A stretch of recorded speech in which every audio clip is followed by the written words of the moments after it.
confused. Odeon stared at the floor of the stage and never looked up. The director quickly summoned a beautiful older teen, known to the boys as Miss Zabel, to Miss Zabel. The boys believed that she would soon travel to America as a mail-order bride. Without accompaniment and in the mournful tones of the tetrachordal scale, she sang Barzir Achpur, Run Pure, O Spring. Run pure, O spring, so I can take water to the Kurd sun. Run pure, O spring, so I can give water to the Bay's son.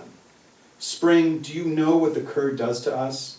He robs us, he hunts us down, he murders us. There was a time when we lived free. We roamed mountains and plains free and without fear. Spring, our world is now cloaked in black. Oppression, oppression, massacre, terror and darkness. The children looked up in stunned silence. Then, as the adults, even the American women, wept, they too began to cry. Thank you.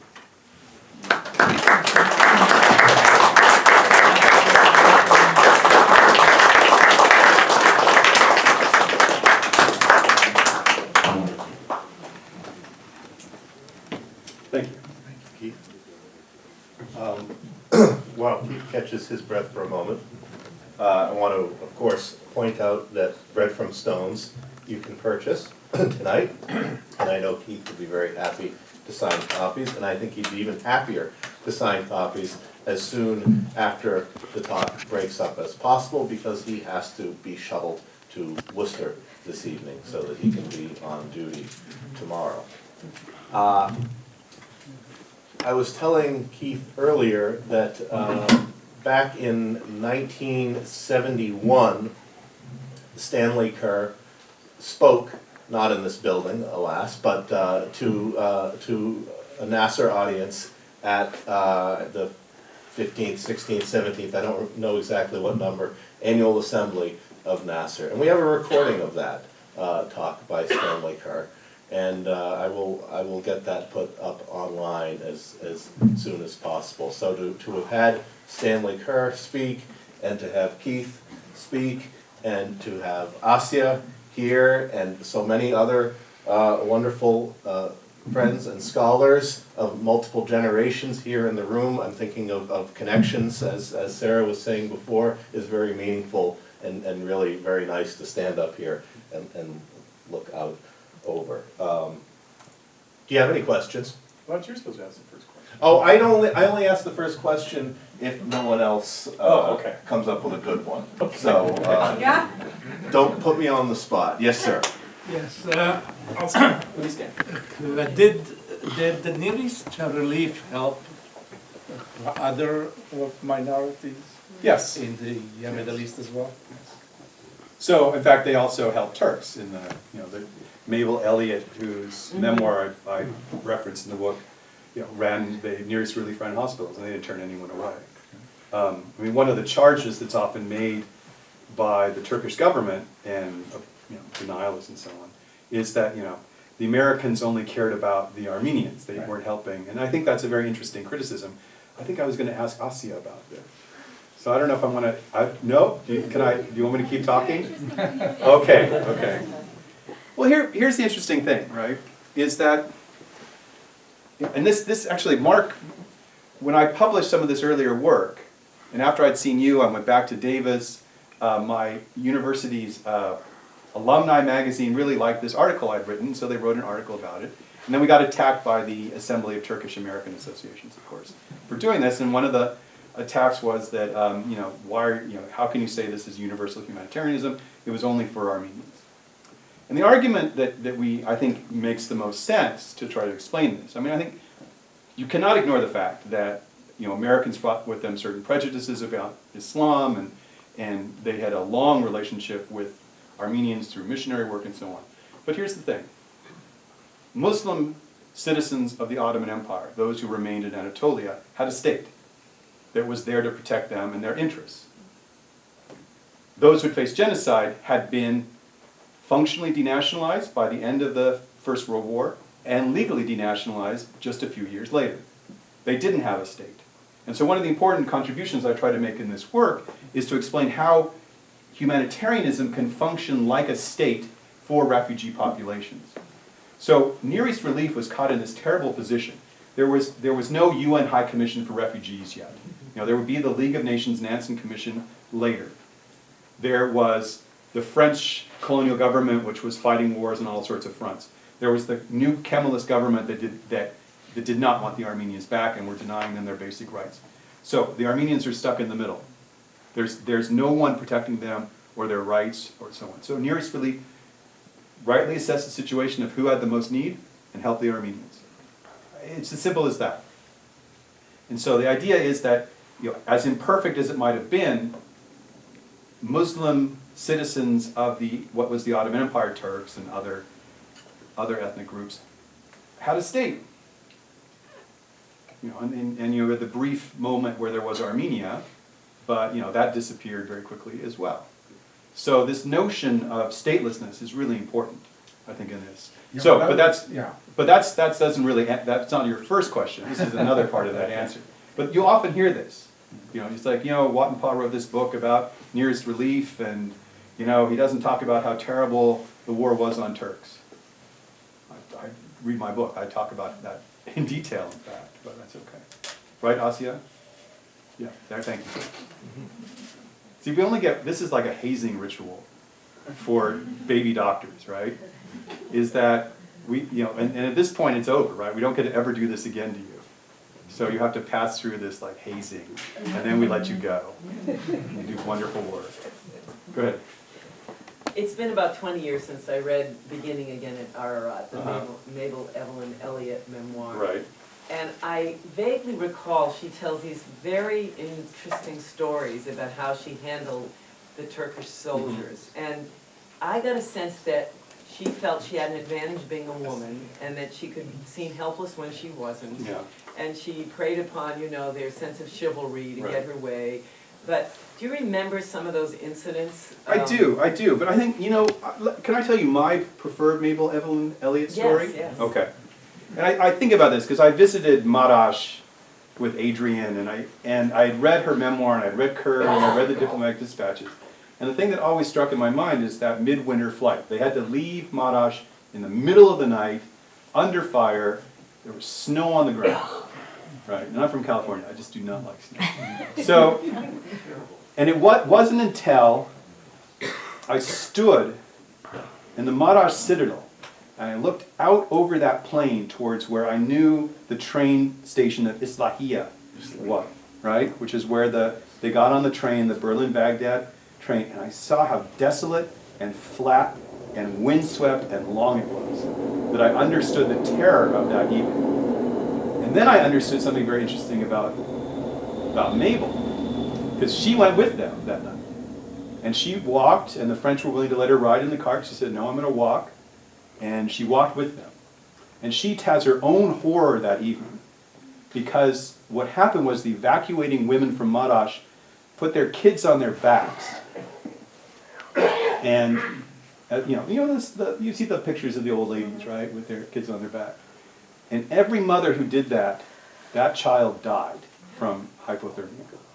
And Mabel was the one who would have to go up to the moms who'd be trudging along with the dead child on their back and tell them it was over. And just put the child down in the snow on the plane. The only kids who survived were the ones who walked. Mabel walked. And at the end of that journey, she reflects on what it might be to be a refugee. She says, now I'm a refugee. Then she corrects herself, but I can go home anytime I want. And I could just, go get on a steamer out of Beirut. I'd be back in Benton Harbor, Michigan, in a week and a half.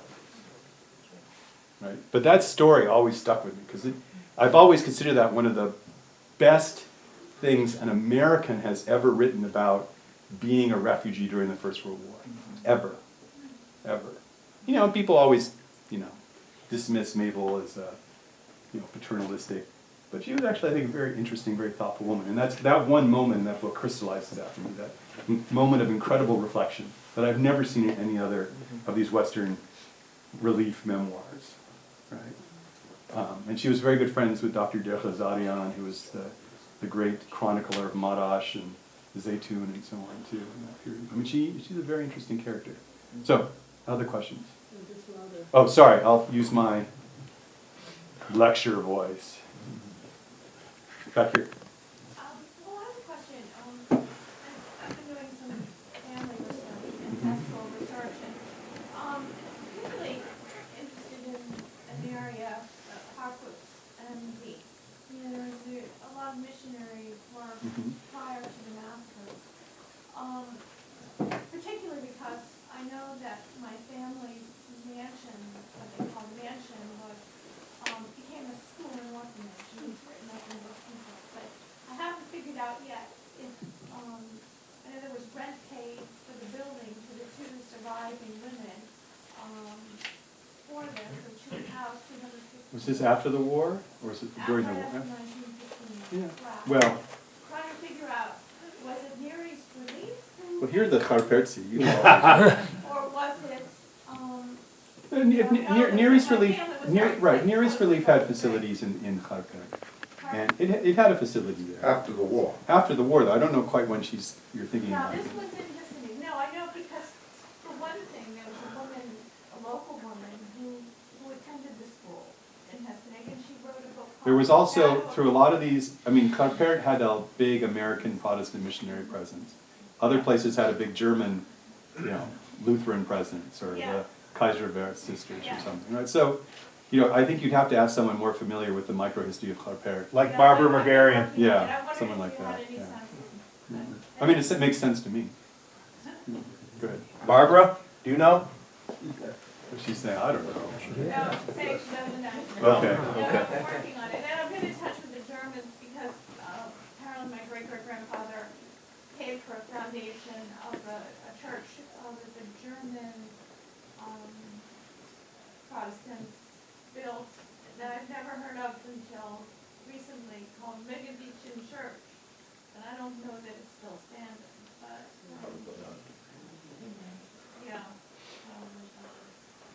I just want to thank you for talking welcome. about Marash, because my family is from there. My grandmother was in the orphanage, the Bethel orphanage with Lady My Dear grandmother Bethel. was there too. Yeah. Her is named after that orphanage, and my grandmother also in Aleppo orphanage, so. Right. I have a You should really personal- read Kerr's Lines of Marash. Lines of Marash, yes. Yeah, there's copies for sale out here. You can get those too. But I think, I remember we tried to find the Near East Relief compounds up above Marash this last time we were here. We had Turkish speakers with us and everything. We go up, and it's in a military compound. Where the girls' college was, is that? Yes, up on the towards the top of the hill. And they said, even if you got an order from the general staff, we wouldn't let you in. Okay. So we couldn't find it. But I took Kerr's map with me, and I stood up on the top of the citadel, and I held the map out, and I just tried to, it's all gone. It was quite a walk from Marash to that railroad, Issahill. Yeah, no, it's 100, Yes. it's 100 kilometers. Oh, really? I didn't know Yeah, that. I and we thought it was drove 6 or it, 7 we miles. got to drive it last time I was there. We didn't have to walk it. My But it's- grandmother walked there Yep, with yeah. Mabel Elliott. Yeah, she was a heroine in Mabel Elliott, Yep.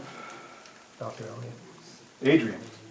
Well, first of all, thank you so much. I do a lot of work consulting with humanitarian organizations, and it's such a wonderful thing to have someone reflect on what it means to do humanitarian work. Because a lot of times humanitarians are just trying to provide beds and blankets and water and medicine, and they don't have a lot of time to really think deeply about what they're doing. And I guess my question is, given the intense humanitarian crisis that's reshaping the Middle East and Europe as we speak, and arguably our world, what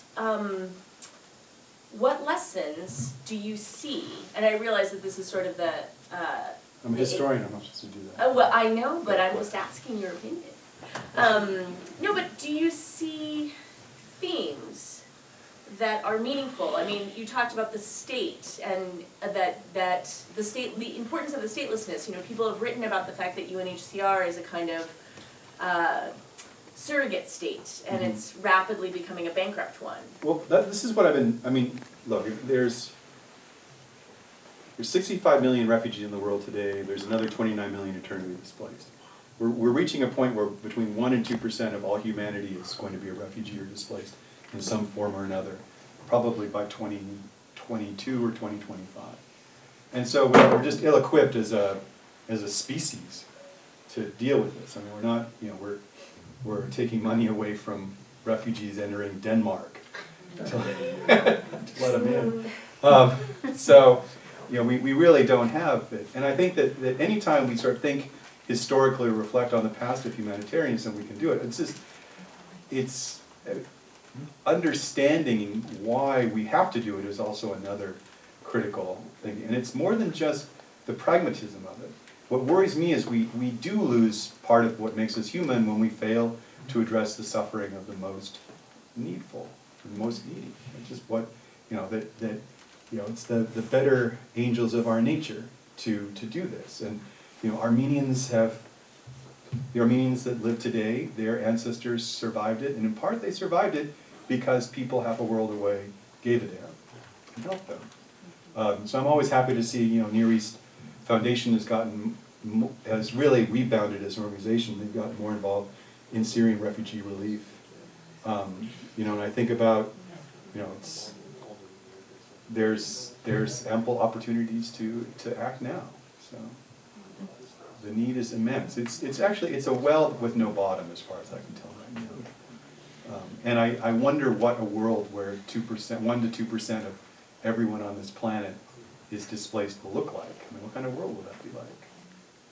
You know, I mean, you know, look at the political crises in rich Europe over not very many refugees, and multiply that, and you'll see democracy itself begin to crumble out of fear of these refugee populations. You just have to put a wall up around America. Yeah. Keep them out. Thank you, Don.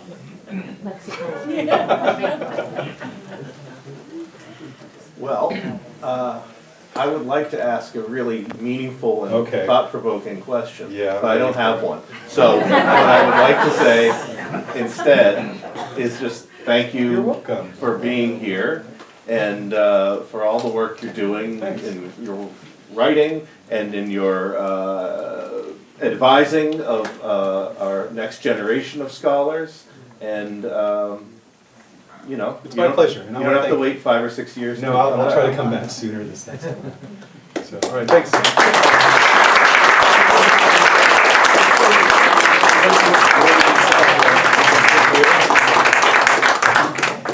Please buy a book.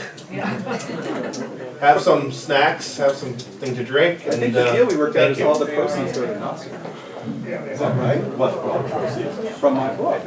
All the proceeds everywhere? No, from the sales team. Yeah, tell them.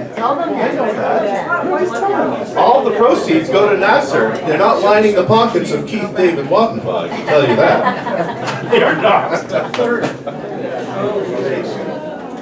Bethel, that's something, huh?